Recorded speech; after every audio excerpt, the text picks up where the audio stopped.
Speaker, আমাকে সুযোগ করে দেওয়ার জন্য আপনাকে অসংখ্য ধন্যবাদ। আমি সর্বপ্রথম মহান আল্লাহ তাআলার শুকরিয়া আদায় করছি। আপনাকে ধন্যবাদ জ্ঞাপন করার পাশাপাশি সারা দেশবাসী এবং বিশেষ করে আমার নির্বাচনী এলাকার সম্মানিত জনগণকে ধন্যবাদ এবং কৃতজ্ঞতা জ্ঞাপন করছি।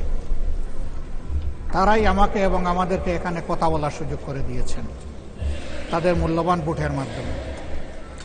আমি গভীর শ্রদ্ধার সাথে স্মরণ করছি 47, 52, 71, 90 শাপলা চত্বরে সম্মানিত শহীদবৃন্দকে এবং ফ্যাসিস্ট আমলে 15.5 বছর যারা নির্যাতিত হয়ে দুনিয়া থেকে বিদায় নিয়েছেন, লড়াই করেছেন, আহত হয়েছেন, পঙ্গু হয়েছেন, আয়নাগরের বন্দী হয়েছেন, বিভিন্নভাবে যারা নিগৃহীত হয়েছেন, বিশেষভাবে আমি গভীর শ্রদ্ধার সাথে স্মরণ করছি 24 জুলাইয়ে যারা বুক চিতিয়ে লড়াই করে আমাদেরকে আজকের এই সংসদ গঠন করার সুযোগ তৈরি করে দিয়েছেন।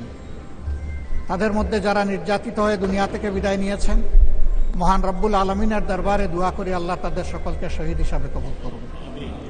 যারা আহত পঙ্গু হয়েছেন, আল্লাহ তাদেরকে সুস্থতার নিয়ামত দান করুন।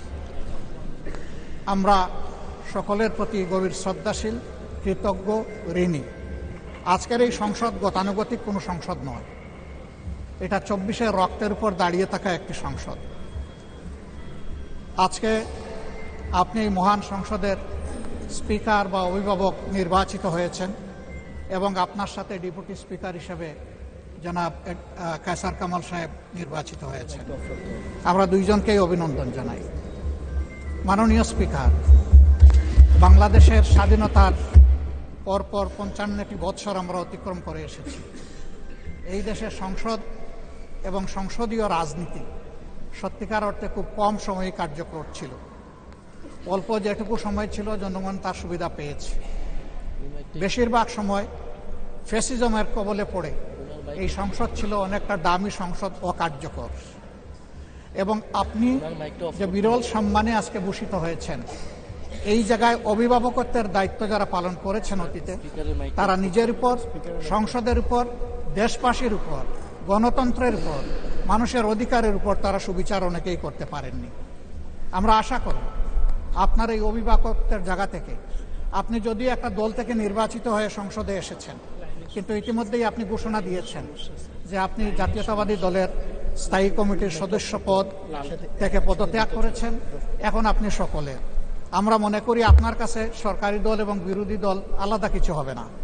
আপনার কাছে আমরা সুবিচার পাব, জাতির কল্যাণে যে কথাগুলো বলতে চাইব সেই কথাগুলো বলার সুযোগ আপনার কাছ থেকে পাব। আপনার নেতৃত্বে এটি একটি গতিশীল সংসদ হবে, এটা আমরা আশা করতে চাই। আমরা আশা করতে চাই অতীতে যে মন্দ নজির সৃষ্টি হয়েছে বিভিন্ন সময়, এটি নতুন করে আর হবে না। আজকের এই সংসদে অনেক তরুণ সদস্য এখানে আজকে এসেছেন। আমিও বয়সে একটু বেশি হলেও আমিও তরুণ। আমার জীবনে এটা প্রথমে এই সংসদে ঢোকা, সুতরাং আমিও তরুণদের একজন। সেই তরুণরা যারা এখানে প্রাজ্ঞ আছেন, অতীতে যারা এই মহান সংসদের সদস্য বারবার নির্বাচিত হয়েছেন, তাদের কাছ থেকে আমরা ভালো কিছু শিখব।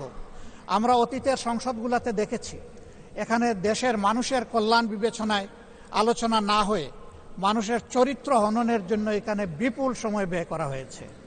আমি আপনাকে বিনীতভাবে অনুরোধ করব, এই সংসদ যেন কারো চরিত্র হননের কেন্দ্রে পরিণত না হয়।